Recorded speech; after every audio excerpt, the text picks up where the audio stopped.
We get to do some extraordinary things. Not everyone is able to jump out of a plane with a boat, land in the water, carry out a marine raid, arrive on land, carry out an action, and exfiltrate by sea.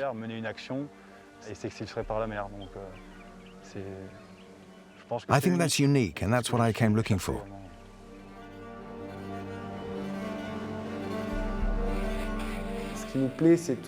What I like is the way we get to push ourselves to the limit, constantly, always searching, innovating, always looking to go the extra mile.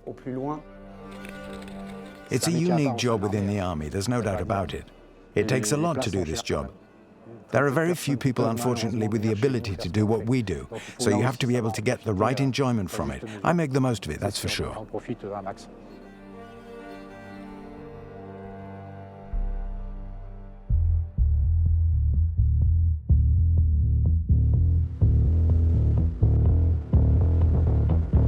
You don't know their names or faces, yet they're constantly at work in every corner of the globe. Freeing hostages, fighting piracy, arresting war criminals, or carrying out commando raids. The 3,300 men of the Special Operations Command, known as COS, are involved in all kinds of operations, often in the most extreme conditions. We've been invited to follow them as they explain what their unique job entails and their often extraordinary day-to-day lives. The soldiers we spoke to specialize in airborne operations. In the language of the Special Forces, the third dimension.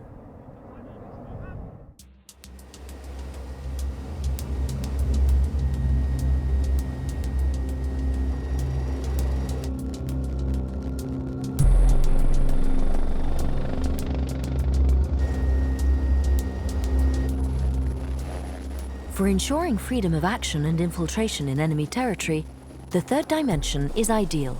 It allows stealthy movement, speed, and discretion. The big differences between the conventional army and a special forces army are in the way we do things, the way we work.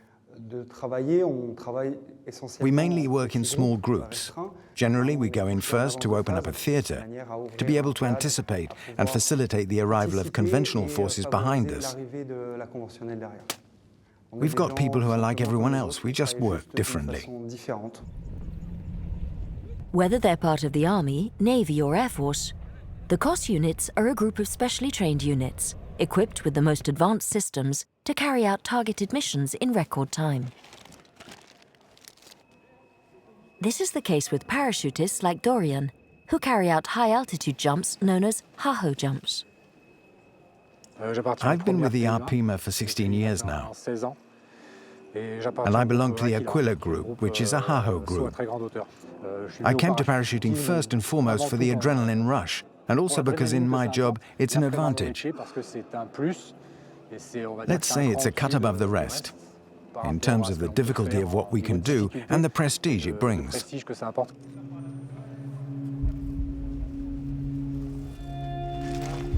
Tonight, as before every jump, Dorian and the other parachutists check their equipment meticulously. Oxygen mask to ensure sufficient respiration, navigation system with GPS and compass, night vision goggles for orientation with extreme precision, even at night, and special clothing. Just a handful of commandos are able to make these extremely technical, demanding jumps. Starting from an altitude of 7,000 meters, they require the parachutists to use ultra-sophisticated equipment. The first issue is the cold, of course, because the higher you go, the colder it gets. So that's quite a significant constraint. Fortunately, we've got some quite high-performance kit for that now. Then there's the pre-jump stress, because this is a jump where you're alone from the moment you exit the aircraft to the moment you land.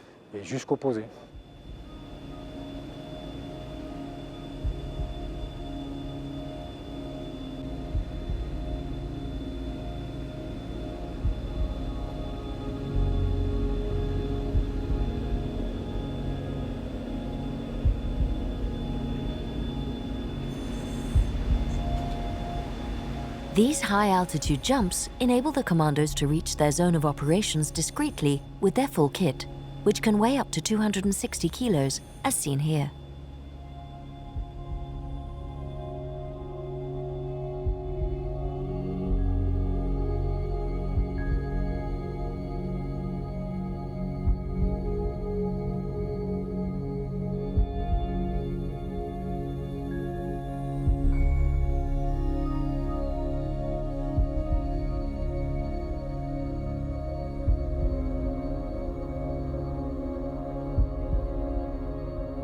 Once they've exited the plane, the parachutists can navigate beneath their canopy, sometimes gliding dozens of kilometers in the pitch black. From time to time, you might see a canopy. That'll reassure you a little. You'll tell yourself that you're not completely alone. But yes, there are some nerves before the jump. Once you've jumped, you forget them and get on with the job.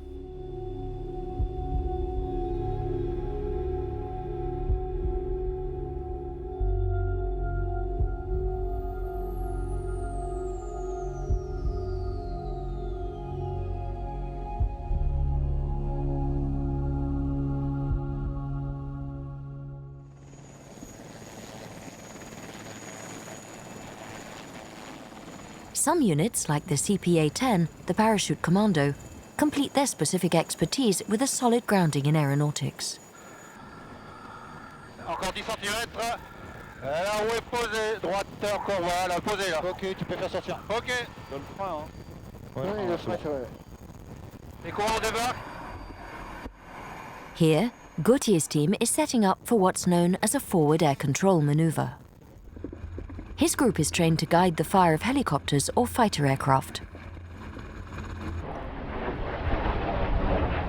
From the ground, they designate targets for the aircraft, giving the exact coordinates accurate to a meter. Copy, agreed for plus or minus 20 degrees.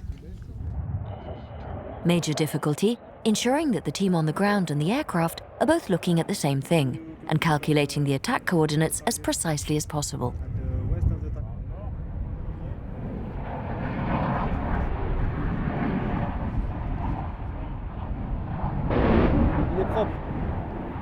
To deal with the objective optimally, the CPA-10 teams have recently developed a real-time communication system, allowing them to keep radio transmissions to a minimum.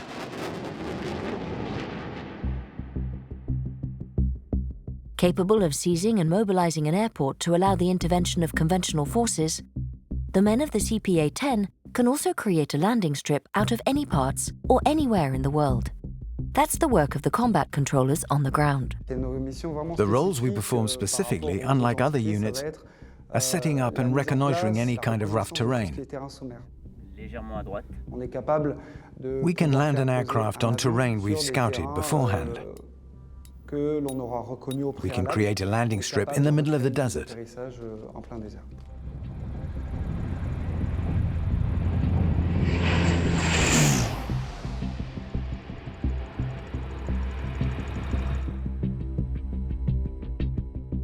When it comes to guiding a 50-ton plane traveling at 200 kilometers per hour safely into land, there's no room for improvisation.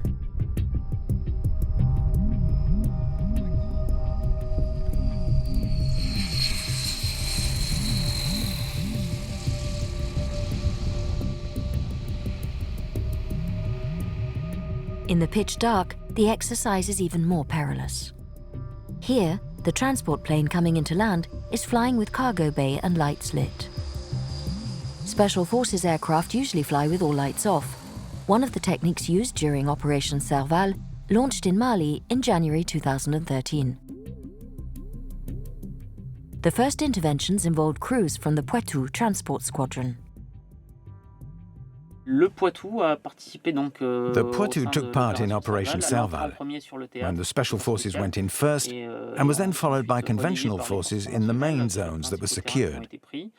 So that involved landing, taking zones at night where we infiltrated personnel and vehicles in each zone, and then we provided support to the forces put in place for those operations. The Special Forces have been a frontline asset since their creation over 70 years ago.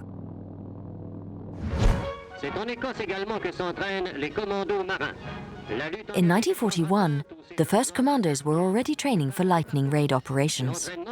Dozens of French volunteers were selected to train with the British forces, under the command of Lieutenant Commander Philippe Kieffer.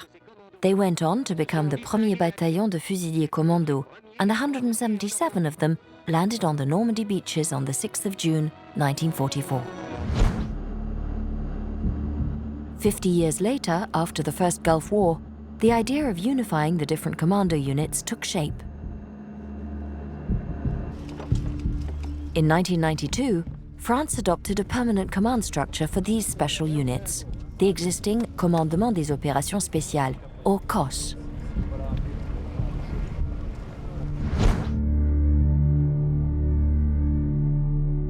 Along with the US and the UK, France is currently one of the few countries to have an asset like the COS, with high-level dedicated air resources.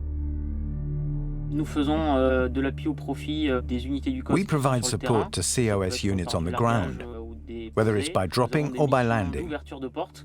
We carry out pathfinding missions, which are part of the role of the Special Forces, meaning we're first into the theater, or we exfiltrate COS personnel from hostile environments. We also sometimes gather intelligence for the ground troops and post-action intelligence.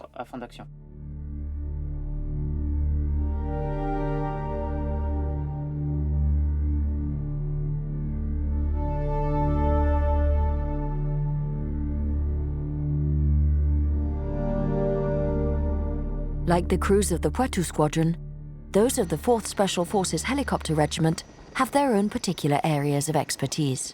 We do a lot of intelligence gathering, which allows us to scout the zone and open up a route for other helicopters behind us. Then we carry elite snipers to really provide specific support and surgical strikes during assaults, or to suppress specific threats, and support the commandos on the ground as closely as possible. We're generally in advance of the other forces. We reconnoiter the zone, give the green light, secure the immediate vicinity around the zone of action, facilitate landing, and we can also provide information directly because we're in contact with the commandos. We give them intelligence about potential threats which might arrive around the zone of action. For rapid infiltration or exfiltration, air assets are essential to the Special Forces units. These action groups use a fast roping technique to descend. Before they arrive in the identified zone, another unit will have gone ahead to gather useful intelligence. I'm team leader with the 13th Parachute Dragoon Regiment, and our regiment specializes in airborne reconnaissance. That means intelligence gathering on targets, to allow high-level decisions on interventions, actions, or whatever else. So we can be sent into the field for a variety of reasons. Information or intelligence gathering, perhaps to confirm intelligence or information. It's human intelligence, actual site confirmation, that will give an idea as to what's really happening. Always working in small groups, the men of the Special Forces need to be extremely versatile. Although they all share the same basic expertise, each of them has ultra-specialist complementary skills.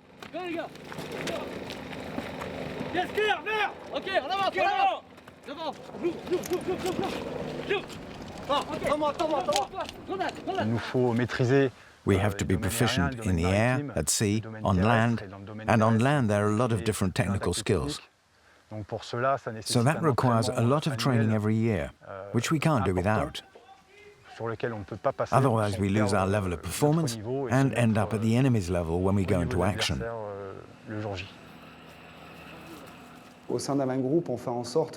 Within each group, we're completely autonomous. Each element of the group has their own specialism. The aim is to double up, even treble up if possible, so no one person has just one specialism.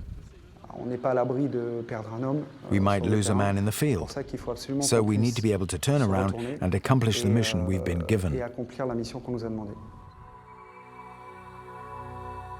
That's why our mission preparations are incredibly detailed and fine-tuned, because we're aware of the danger we face.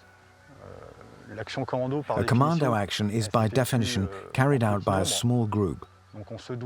So everything has to be in order, and we have to predict all the possible enemy reactions that we might encounter in the field. It means trying to think of every eventuality, even if it doesn't happen.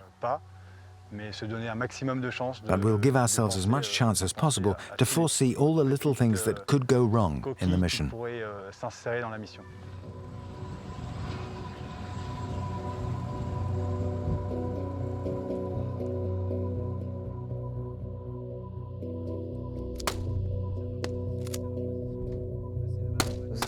We know the risk, it's identified in any case, but you don't necessarily go out on a mission with that in your mind. We can't allow ourselves to think about that necessarily. We know that's the risk, there's no such thing as zero risk. We know very well when we sign up for this kind of unit that the risk is there, and it'll be there for the whole time in any case.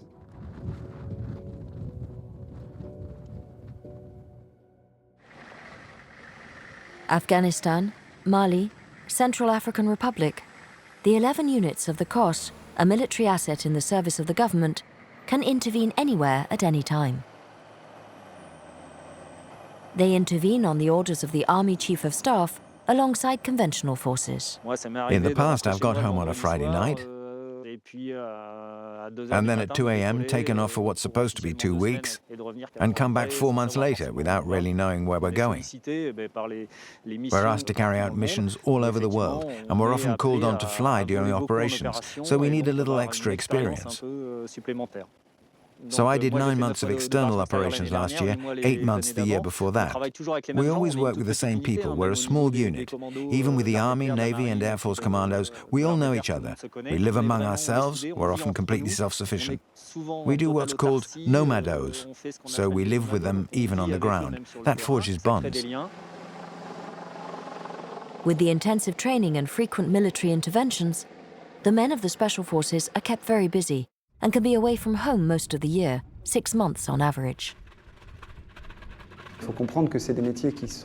What you have to understand is these are pretty thankless jobs, in the sense that you have to give so much.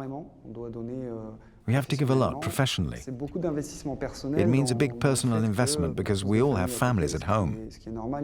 That's normal, and we need that to give us a proper balance and be able to do our jobs. But life in the group is different because we spend all our time together. Most of the time, if you calculate over a year, you spend much more time with your men than with your family. So you need to have a kind of osmosis, much more than just cohesion. In reality, they're bonds of brotherhood more than anything.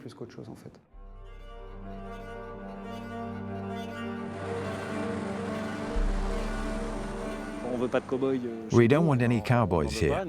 What gives us our strength is complementarity between people, being united. We have no individualists. We all have more or less the same calm profile. Often people from outside, civilians, friends or family, have trouble understanding that motivation, that need to make commitment. And it's not actually easy to explain.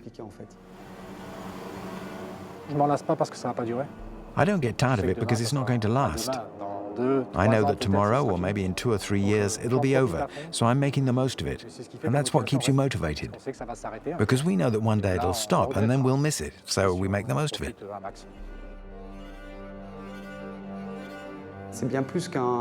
It's much more than just a job. You have to choose your words, but it's really more a vocation than anything else.